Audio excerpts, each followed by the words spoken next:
बहुत समय पहले की बात है। एक विशाल और समृद्ध साम्राज्य पर एक सम्राट का शासन था। यह सम्राट वृद्ध हो चुका था। उसके बाल सफेद हो चले थे और चेहरा झुर्रियों से भरा हुआ था, परंतु उसकी आंखों में अब भी वही चमक थी, प्रकृति से प्रेम की चमक। यह सम्राट फूलों, पौधों, पेड़ों और बगीचों में अपार मोह रखता था। कहा जाता था कि उसके महल के बाग बगीचों में दुनिया की सबसे दुर्लभ वनस्पतियां और फूल खिले रहते थे। सुबह होते ही सम्राट घंटों उन पौधों के बीच घूमते, उनकी पत्तियों को छूते, उनकी सुगंध में सांस भरते और उनसे बातें करते। पर अब समय आ चुका था कि वे सोचें कि उनके बाद इस विशाल साम्राज्य का उत्तराधिकारी कौन होगा, कौन सिंहासन पर बैठेगा। मंत्रीगण और सलाहकारों ने उनसे कहा, हे महाराज, आपके राज्य में कई योग्य राजकुमार हैं। आप चाहें तो उनमें से किसी को चुन सकते हैं। इस बात पर सम्राट मुस्कुराए और बोले, नहीं, मैं चाहता हूं कि अगला शासक केवल राजवंश से न चुना जाए। मैं चाहता हूं कि वह हो जो सबसे बड़ा गुण अपने भीतर रखता हो, सच और ईमानदारी का गुण। केवल ऐसा व्यक्ति ही जनता का सच्चा मार्गदर्शक बन सकता है। यह सोचकर सम्राट ने एक अनोखी योजना बनाई। एक सुनहरी वसंत की सुबह राज दरबार में नगाड़ों की गूंज थी। सारा नगर उत्सुक था। एक आदेश निकाला गया कि साम्राज्य के सभी बच्चों को महल बुलाया जाए। सम्राट उन सबसे मिलना चाहते हैं। ये सुनकर बच्चों के दिलों में उत्साह की लहर दौड़ गई। छोटे छोटे चेहरे चमक उठे। कोई अपनी माँ से नए वस्त्र सिलवाने लगा तो कोई अपने पिता से पूछ रहा था कि सम्राट मिलना क्यों चाहते हैं। जब बच्चे महल पहुंचे तो वहां का दृश्य अद्भुत था। विशाल प्रांगण में हजारों बच्चे इकट्ठे थे। कुछ नंगे पांव दौड़ते भागते आए तो कुछ चमकते रेशमी वस्त्रों में सजे थे। उनके चेहरे मासूम उत्सुकता से भरे थे। सम्राट धीरे धीरे प्रांगण में आए। उनके हाथ में एक छोटी सी थैली थी। सम्राट को देखते ही सब बच्चे चुप हो गए। फिर सम्राट की गहरी आवाज गूंजी, बच्चों, अब समय आ गया है कि मैं अपने उत्तराधिकारी का चुनाव करूं। मैं चाहता हूं कि अगला शासक तुम में से ही कोई बने, परंतु यह चुनाव असाधारण होगा।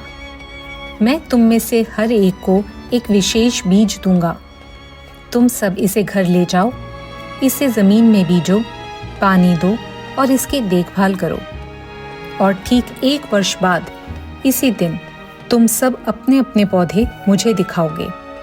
जिस बच्चे के पौधे में मुझे सबसे अधिक सत्य और श्रेष्ठता दिखाई देगी, वही बनेगा अगला सम्राट। ये सुनते ही भीड़ में कानाफूसी शुरू हो गई। बच्चे उत्साह से उछल पड़े। हर किसी के हाथ में एक एक बीज रख दिया गया। उसी भीड़ में एक छोटा सा बच्चा था जिसका नाम था वासु। वासु गरीब किसान परिवार का बेटा था, पर उसका दिल प्रकृति से जुड़ा हुआ था। उसे बागबानी से असीम प्रेम था। उसके घर के आंगन में छोटे छोटे गमले रखे थे जिनमें रंग बिरंगे फूल खिले रहते। जब सम्राट ने बीज उसकी हथेली पर रखा तो वासु का दिल तेजी से धड़कने लगा। उसने सोचा, यह अवसर मेरा जीवन बदल सकता है। मैं इस बीज को सबसे सुंदर पौधा बनाऊंगा। वासु भागता भागता घर पहुंचा, मिट्टी से गमला भरा, बीज को सावधानी से बोया और रोज उसकी सेवा करने लगा। वो उससे पानी देता, धूप में रखता और उससे खूब बातें करता। देखते ही देखते दिन बीतते गए, हफ्ते महीनों में बदल गए, पर वासु के गमले में कोई अंकुर नहीं फूटा।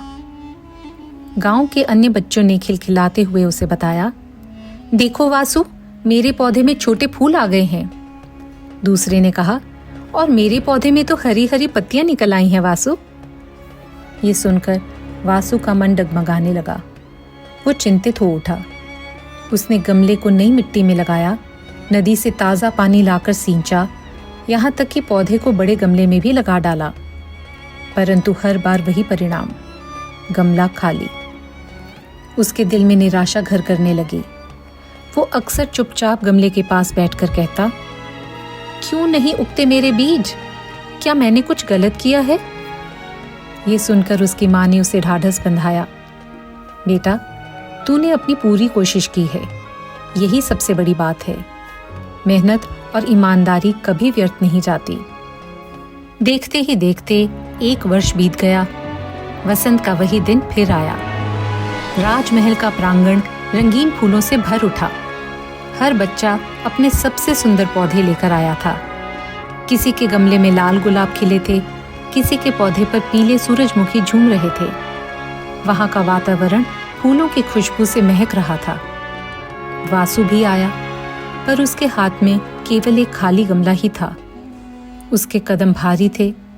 वो सोच रहा था, सब मेरा मजाक उड़ाएंगे, सम्राट नाराज होंगे, शायद मैं मूर्ख साबित होऊंगा। पर उसकी माँ ने उसके कंधे पर हाथ रखकर कहा, सच कभी हारता नहीं वासु, सिर ऊंचा रख कर जाओ। सम्राट एक एक बच्चे के गमले को ध्यान से देख रहे थे। उनकी भौहें सिकड़ी हुई थीं, मानो कुछ ढूंढ रहे हों। जब वे वासु के सामने पहुंचे तो ठिठक गए। उन्होंने पूछा, बेटा, तेरे गमले में तो कुछ भी नहीं है, क्यों? वासु की आंखों में आंसू आ गए। वो कांपती हुई आवाज में बोला, महाराज, मैंने आपके दिए बीज को उसी दिन बोया था। हर रोज पानी भी दिया, धूप दी, प्यार भी दिया। मैंने उसे नए गमले में भी लगाया, परंतु बीज कभी अंकुरित नहीं हुआ। मैंने धोखा देने की कोशिश नहीं की महाराज। आज मैं आपके सामने वही गमला लाया हूँ जिसमें वही बीज है, लेकिन ये खाली है। प्रांगण में सन्नाटा छा गया। बच्चे और लोग वासु को घूरने लगे। तभी सम्राट के चेहरे पर मुस्कान आई और उन्होंने कहा, सुनो बच्चों, 1 साल पहले मैंने सबको जो बीज दिए थे वे उबले हुए बीज थे। उनसे कभी कोई पौधा उग ही नहीं सकता था। जिन गमलों में आज फूल खिले हैं वे सभी बीज बदलकर लगाए गए हैं। केवल यह बालक वासु है जिसने ईमानदारी दिखाई। इसने सच को चुना, चाहे परिणाम कुछ भी हो, और यही गुण एक सच्चे शासक का होता है। सम्राट ने वासु का हाथ पकड़कर ऊंचा उठा दिया और घोषणा की, यही बच्चा होगा इस साम्राज्य का अगला सम्राट। उस दिन पूरा दरबार तालियों से गूंज उठा। बच्चे हैरान थे, पर उन्होंने सीख लिया था कि धोखे और झूठ से अस्थायी जीत मिल सकती है, पर सच्चाई और ईमानदारी ही वास्तविक सम्मान दिला सकती है। वासु एक दिन सचमुच एक महान सम्राट बना। उसके शासनकाल में ईमानदारी और न्याय का युग आया। लोग आज भी उसे याद करते हैं, वह बालक जिसने खाली गमले से साम्राज्य जीत लिया।